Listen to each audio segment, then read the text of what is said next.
Right. ACB కార్యాలయం ముందైతే చాలా సేపటి నుంచి హైడ్రామా కొనసాగుతుంది. ఆన్ టైంలో కేటీఆర్ అక్కడికి చేరుకున్న అక్కడ న్యాయవాదులతో చేరుకున్నారు. మరిన్ని అప్డేట్స్ మా ప్రతినిధి శ్రీకాంత్ అందిస్తారు. శ్రీకాంత్, అంటే కేటీఆర్ విచారణకు హాజరు కాలేదా?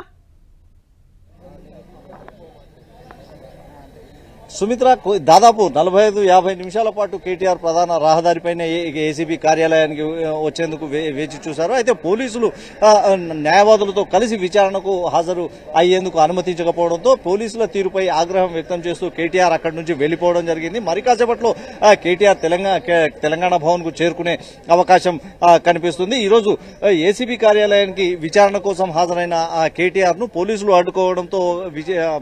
అడ్డుకోవడంతోనే ఈ పరిస్థితి నెలకొందని చెప్పుకోవచ్చు. అంటే ఇవ్వడం జరిగిందో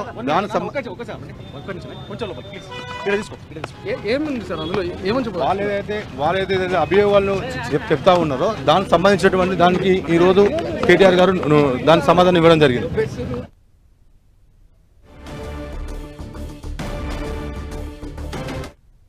ఎవరైనా ఈ భారతదేశ పౌరులు ఎవరైనా కూడా అడ్డుకట్టు పెట్టుకునే హక్కు ఉన్నది. అది భారత రాజ్యాంగం ఇచ్చిన హక్కు. కావాలని ఈ ప్రభుత్వం ఈ విధంగా వేధింపులను అక్కడ కేటీఆర్ సంబంధించిన అడ్వకేట్లు కూడా ఈ విధంగా వేధింపులు చేస్తాయి. ఆయనకి ఇచ్చినటువంటి నోటీస్లో వ్యక్తిగతంగా హాజరు కావాలని క్లియర్గా ఉంది. ఎక్కడ అడ్వకేట్స్ని అలౌ చేస్తామనో లేకపోతే అడ్వకేట్ని తీసుకురావచ్చనో లేదు. కాబట్టి వ్యక్తిగతంగానే హాజరు కావాలి కదా అడ్వకేట్. సార్ మీరు ఏమంటారు? వ్యక్తిగతంగా కావాలి, కంపల్సరీ కౌన్సిల్ ఇచ్చుకున్న బాధ్యత కూడా ఉంటుంది సార్. అక్కడ ఇప్పుడు ఆయనకు లీగల్గా అన్ని తెలవాలని లేదు కదా. వీళ్ళు పెట్టిన కేసులే అక్రమ కేసులు. ఈ సందర్భంలో లీగల్ తీసుకునే అవకాశం ఉంటుంది ఎవరికైనా. సార్ కోర్టు ఆర్డర్లో లేదని చెప్తున్నారు కదా వాళ్ళు. వాస్తవానికి కోర్టు ఆర్డర్ ప్రకారం మాకు వాస్తవానికి నాటు అరెస్ట్ కూడా మాకు ఉన్నది.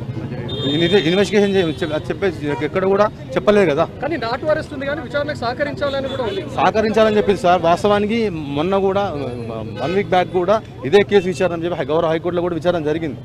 వీళ్ళే తొందరపాటుగా ఈరోజు తీసుకొచ్చి కావాలని ఎవరిని ఈ విధంగా ఇబ్బంది పెడితే ఒక మమ్మల్ని కూడా ఇబ్బంది పెడితే ఇది ఎక్కడ న్యాయం అండి? భారతదేశ వ్యవస్థలో భారత రాజ్యాంగ వ్యవస్థను మేము ప్రాక్టీస్ చేస్తున్నాం. మమ్మల్ని కూడా ఈ విధంగా రేవంత్ రెడ్డి ప్రభుత్వం ఈ కుట్రపూరితంగా దీనిపైన మా సీనియర్ అడ్వకేట్లు దీనిపైన కోర్టులో కంపల్సరీ ఛాలెంజ్ చేస్తాం. ఎందుకంటే దీనికి సంబంధించినటువంటి ఏదైతే ఉన్నదో ప్రభుత్వం కావాలని కక్షపూరితంగా ఈరోజు ఈ యొక్క వేధింపులు, రాజకీయ వేధింపులు ఇవన్నీ కూడా ఈ రాజకీయంలో లేదు సార్. వాళ్ళు నోటీస్ తీసుకున్నారు, తీసుకున్న అక్లైమెంట్ కూడా తీసుకున్నారు. వాళ్ళకి సంబంధించిన ఎవరైతే ఏసీబీ ఆఫీసర్ వాళ్ళకి ఇచ్చి ఇక్కడే ఇవ్వడం జరిగింది, కేటీఆర్ గారు ఇవ్వడం జరిగింది. సో ఇది అక్నాలెడ్జ్మెంట్ కూడా తీసుకున్నాం. రైట్. కేటీఆర్ విచారణకు హాజరు కాకుండా అక్కడి నుంచి వెళ్లిపోవడం అయితే జరిగింది. న్యాయవాదుల సమక్షంలో తనకు సంబంధించిన లీగల్ టీం సమక్షంలో విచారణకు హాజరవుతాను లేకపోతే వెళ్ళిపోతాను అంటూ కూడా కేటీఆర్ ఈ సందర్భంగా వ్యాఖ్యానించడం జరిగింది. అయితే న్యాయవాదులకు అనుమతించకపోవడంతో కేటీఆర్ అక్కడి నుంచి వెళ్ళిపోయారు. మనము కేటీఆర్కి సంబంధించిన లీగల్ టీం మాట్లాడడం కూడా చూసాము. అయితే రేవంత్ సర్కార్ కక్షపూరిత చర్యలు అంటూ కూడా కేటీఆర్కి సంబంధించిన లాయర్ వ్యాఖ్యానించారు. దీనికి సంబంధించి వాళ్ళు మళ్ళీ మరొకసారి కూడా చర్చించే అవకాశం ఉన్నట్టుగా తెలుస్తుంది. అయితే కేటీఆర్ అయితే ప్రజెంట్ ఏసీబీ విచారణకు హాజరు కాకుండా అక్కడి నుంచి వెళ్ళిపోయారు. అయితే మరి హైకోర్టు విచారణకు సహకరించాలి అంటూ కూడా చెబుతూ వచ్చింది. మరి కేటీఆర్ అయితే ఈరోజు విచారణకు వెళ్ళినప్పటికీ అక్కడ న్యాయవాదుల సమక్షంలో తన లీగల్ టీం సమక్షంలో విచారణకు హాజరవుతాను అంటూ కూడా చెప్పారు.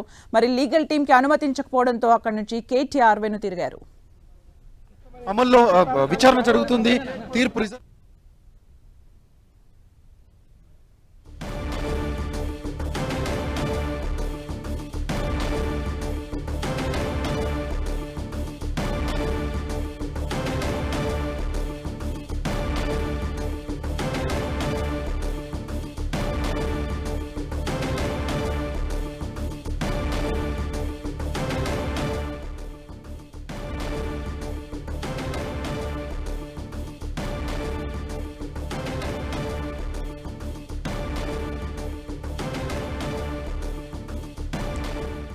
ఏసీబీ ఆఫీస్ నుంచి కేటీఆర్ వెనుతిరిగారు. అయితే ఏసీబీ ఆఫీస్కు ఆన్ టైంలో చేరుకున్న కేటీఆర్ విత్ లీగల్ టీం అక్కడికి చేరుకోవడం జరిగింది. అయితే లీగల్ టీంకి అనుమతించలేదు. లీగల్ టీంకి అనుమతి కోసం అక్కడ వెయిట్ చేశారు చాలాసేపు. కేటీఆర్ అయితే అనుమతి నిరాకరించడంతో నోటీసుల్లో వ్యక్తిగతంగా హాజరు కావాలి అని ఉండడంతో న్యాయవాదులను అనుమతించడం లేదు అంటూ కూడా ఏసీబీ అధికారులు చెప్పడంతో కేటీఆర్ అక్కడి నుంచి వెళ్ళిపోవడం జరిగింది. అయితే ఈ సందర్భంలో కేటీఆర్ చాలా తీవ్ర వ్యాఖ్యలు కూడా చేయడం చెప్పడం జరిగింది. రేవంత్ సర్కార్పై నమ్మకం లేదు అంటూ కూడా మాట్లాడడం జరిగింది. పోలీసు వ్యవస్థపై కూడా, అంటే మొన్న పట్నం నరేందర్ కేసులో ఏదైతే జరిగిందో అదే జరిగే అవకాశం ఉంది కాబట్టి నాకు లీగల్ టీం కావాలి అంటూ కూడా కేటీఆర్ ఈ సందర్భంగా వ్యాఖ్యానించారు. అలాగే మా ఇంట్లో రైట్స్ కూడా జరగబోతున్నాయి, అక్కడ ఏమైనా ఇంప్లాంట్ చేసే అవకాశం ఉంది అంటూ కూడా కేటీఆర్ ఈ సందర్భంగా వ్యాఖ్యానించారు. అయితే హైకోర్టు విచారణకు సహకరించాలి అని చెప్పింది. అయితే కేటీఆర్ న్యాయవాదులతో వెళ్లడం జరిగింది. ఏసీబీ అధికారులు న్యాయవాదులను అనుమతించలేదు. దీంతో కేటీఆర్ అక్కడి నుంచి వెనుతిరిగారు.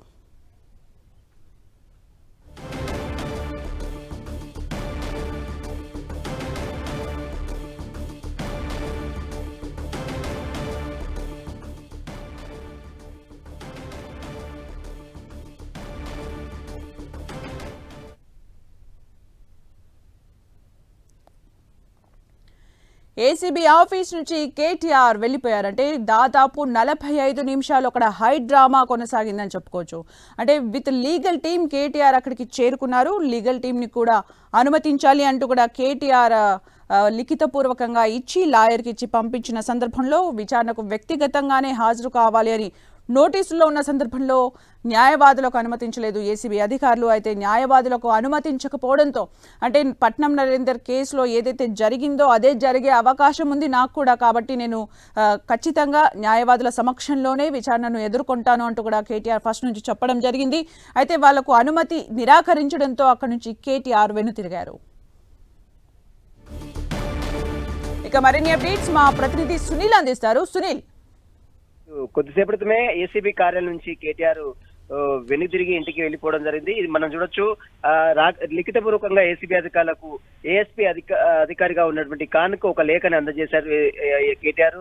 ఆ లేఖ అందించిన తర్వాత అక్కడ నుంచి వెంటనే విచారణ ఎదుర్కోలేక లిఖితపూర్వకంగా తన ఏం చెప్పాలనుకున్నో తను లెటర్ రూపంలో, ఒక లేఖ రూపంలో మొత్తం కూడా ఆ లేఖ ద్వారా అటు విచారణ అధికారి ఉన్నటువంటి ఖాన్కి అందజేసి అక్కడ నుంచి కేటీఆర్ వెనుక తిరిగి వెళ్ళిపోయినటువంటి పరిస్థితి. అయితే లోపలికి వెళ్ళాలంటే ఖచ్చితంగా తన న్యాయవాదులను అనుమతి ఇవ్వాలి, లేకపోతే మాత్రం నేను న్యాయవాదులు లేకపోతే మాత్రం లోపలికి వెళ్ళనని కేటీఆర్ కరాఖండిగా ఆ పోలీసులకు సమాచారం ఇచ్చారు. కానీ పోలీసులు మాత్రం లోపలికి ఒక కేటీఆర్ మాత్రమే అనుమతిస్తామని చెప్పడంతో వారందరూ కూడా, అంటే అక్కడ ఏసీబీ అధికారులకు సంప్రదించిన తర్వాత కేవలం కేటీఆర్ ఒక్కరు మాత్రమే విచారిస్తాం, ఇంట్లో ఉన్నటువంటి న్యాయవాదులను ఎవరిని కూడా లోపలికి అనుమతించొద్దని అక్కడ ఉన్నటువంటి ఏసీబీ అధికారులు పోలీసులకు సమాచారం ఇచ్చారు. ఈ నేపథ్యంలోనే పోలీసులు వచ్చి కేటీఆర్ ఒక్కరినే లోపలికి రమ్మని చెప్పారు. కానీ న్యాయవాదులు లేనిది నేను లోపలికి రాను, ఒకవేళ కావాలంటే లిఖితపూర్వకంగా తను మొత్తం కూడా స్టేట్మెంట్, తను ఏం చెప్పాలనుకున్నానో ఆ స్టేట్మెంట్ మొత్తం కూడా ఇస్తానని చెప్పడం, తర్వాత అతను కేటీఆర్ రాసినటువంటి స్టేట్మెంట్ మొత్తం కాపీని అక్కడ ఉన్నటువంటి ఏఎస్పీగా ఉన్నటువంటి ఖాన్కి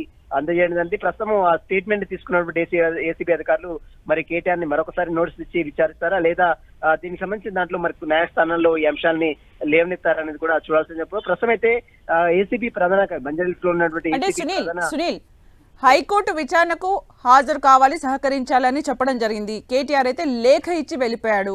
అయితే దీన్ని విచారణకు సహకరించినట్టుగా పరిగణిస్తారా? లెటర్ ఇవ్వడం ద్వారా దీన్ని ఎలా పరిగణిస్తారు అసలు? ఎస్, అతను విచారణకు సహకరించాలని ఎక్కడ కూడా మెన్షన్ చేయలేదు. ఎందుకంటే కేవలం విచారణకు రావాలి, తన స్టేట్మెంట్ నమోదు చేసుకోవాలని చెప్పినప్పుడు, కానీ కేటీఆర్ రాకుండా తన న్యాయవాదులను తీసుకొచ్చి న్యాయవాదులను లోపలికి అనుమతిస్తేనే నేను లోపలికి వస్తానని చెప్పడం, ఇదంతా కూడా నిబంధనలకు విరుద్ధంగా కేటీఆర్ వ్యవహరిస్తాననేది ఏసీబీ అధికారులు చెప్తున్నటువంటి వర్షన్. మరి ఈ విషయంలో న్యాయపరంగా అటు ఏసీబీ అధికారులు కావచ్చు ఏ విధంగా ఎదుర్కొంటారనేది కూడా చూడాల్సింది చెప్పవచ్చు. ఎందుకంటే ఇప్పటికే కేటీఆర్ దాఖలు చేసిన కాస్ట్ పిటిషన్, ఐఏ పిటిషన్ వైపు హైకోర్టులో పెండింగ్ లో ఉంది. అది జడ్జిమెంట్ రిజర్వ్ లో ఉంది. జడ్జిమెంట్ ఇచ్చేంత వరకు కేటీఆర్ ని అరెస్ట్ చేయదని చెప్పిన నేపథ్యంలో కేటీఆర్ ని ఒకవేళ ఈ రోజు ఏసీబీ కార్యాలయానికి వస్తే కూడా ఎక్కడ కూడా ఏసీబీ అధికారులు అరెస్ట్ చేయరు. కేవలం అతని యొక్క స్టేట్మెంట్ నమోదు చేసుకుంటారు. అతని మొత్తం అసలు ఏం జరిగింది, ఒప్పందాలు ఏ విధంగా, ఈ ఎఫ్ఈఓ కంపెనీకి ఏ విధంగా ఒప్పందాలు జరిగాయి, ఏ విధంగా విదేశీ కంపెనీలకు డబ్బులు ట్రాన్సాక్షన్ చేశారు, ఎవరు ఆదేశాలు ఇచ్చారు, ఎవరు అప్రూవల్ చేశారు, కేబినెట్ ఆమోదం ఉందా లేదా, అదేవిధంగా ఫైనాన్స్ సెక్రటరీ ఆమోదం ఉందా లేదా, ఆర్బీఐ అనుమతి ఉందా లేదా, వీటన్నిటి అంశాలపై కూడా కేటీఆర్ ని సుదీర్ఘంగా ఈ రోజు ప్రశ్నించే అవకాశం. కానీ కేవలం అతను చెప్పాలనుకున్నది మాత్రమే చెప్పి ఒక లేఖ ద్వారా అటు అధికారిగా ఉన్నటువంటి ఖాన్కి ఈ లేఖని పంపించడం, దీన్ని పూర్తిగా ఏసీబీ అధికారుల ఇన్వెస్టిగేషన్ మొత్తం కూడా పూర్తిగా సహకరించకుండా వెళ్ళిపోయాడు అనేది ఏసీబీ అధికారులు చెప్తున్నారు. సునీల్, అంటే ఈ సందర్భంగా కేటీఆర్ చేసిన కొన్ని వ్యాఖ్యలు, అంటే పోలీస్ వ్యవస్థ పైన అయ్యుండొచ్చు లేదా సర్కార్ పైన అయ్యుండొచ్చు, కొన్ని కీలక వ్యాఖ్యలు చేయడం జరిగింది. అవి కూడా ఎఫెక్ట్ చూపించే ఛాన్స్ ఉంటుందా?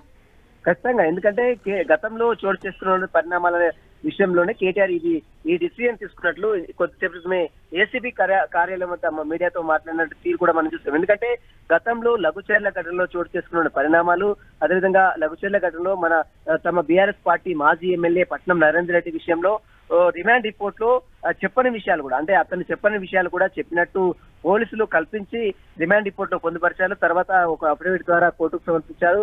ఇదంతా కూడా పోలీసులు చేస్తున్నటువంటి హైడ్రామా అని కేటీఆర్ వ్యాఖ్యానించారు. కానీ లఘుచర్ల ఘటన వేరు, ఇప్పుడు ఉన్నటువంటి ఈ కేసు వేరు. ఇప్పుడు లఘుచర్ల ఘటన అంటే అధికారుల మీద దాడులు చేశారు, పోలీసులు అరెస్ట్ చేశారు, కోర్టులు రిమాండ్ చేశారు. దానందరికీ సూత్రధారి పట్నం నరేందర్ రెడ్డి అని అక్కడ ఉన్న పోలీసులు నిర్ధారించారు. ఆ తర్వాత ఇప్పుడు మాత్రము ఇక్కడ డబ్బుల ట్రాన్సాక్షన్ సంబంధించి ప్రివెన్షన్ ఆఫ్ కరప్షన్ యాక్ట్ సంబంధించిన కేసులో ఏసీబీ అధికారులు దర్యాప్తు చేస్తున్నారు. ఇందులో ప్రధానంగా కేటీఆర్ సంబంధించిన పాత్ర ఉంది. కేటీఆర్ ఆదేశాలు జారీ చేస్తున్నాయి, డబ్బులు ట్రాన్సాక్షన్ జరిగాయి. విదేశీ కంపెనీకి అసలు ఎవరు ఒప్పందాలు చేసుకున్నారు, ఎట్లా ఏ రకంగా డబ్బులు ట్రాన్సాక్షన్ చేశారు, ఎలక్షన్ కోడ్ ఉన్నటువంటి సమయంలో డబ్బులు ట్రాన్సాక్షన్ ఏ విధంగా చేశారు, వీటన్నిటి అంశాలపై కూడా కేటీఆర్ ని సుదీర్ఘంగా ప్రశ్నించాలని ఈ రోజు ఏసీబీ అధికారులు భావించారు. కానీ ఏసీబీ అధికారుల విచారణకు మాత్రం కేటీఆర్ సహకరించలేదు. కేవలం న్యాయవాదులను తీసుకొస్తేనే, లోపలికి అనుమతిస్తేనే నేను విచారణకు వెళ్తానని చెప్పడం, ఇదంతా కూడా పూర్తిగా నిబంధనల విరుద్ధమని వైపు ఏసీబీ అధికారులు చెప్తున్నారు. మరి ఈ కేసులో ఖచ్చితంగా ఇప్పటికే హైకోర్టు కొన్ని ఆదేశాలు ఇచ్చింది. హైకోర్టు స్టే ఉంది కాబట్టి అతన్ని అరెస్ట్ చేయొద్దని తీర్పు ప్రకటించేంత వరకు కేటీఆర్ ని అరెస్ట్ చేయడానికి కోర్టు ఆదేశాలు జారీ చేసింది. కాబట్టి కేటీఆర్ ని ఈ రోజు మాత్రం అరెస్ట్ చేయరు. హైకోర్టు తీర్పు వచ్చేంత వరకు కేటీఆర్ మాత్రం ఎట్టి పరిస్థితుల్లో అరెస్ట్ చేయరు. హైకోర్టు తీర్పు తర్వాతనే అతనిపై చర్యలు తీసుకునే అవకాశం ఉంది. Sumitra, thank you Sunil for the updates.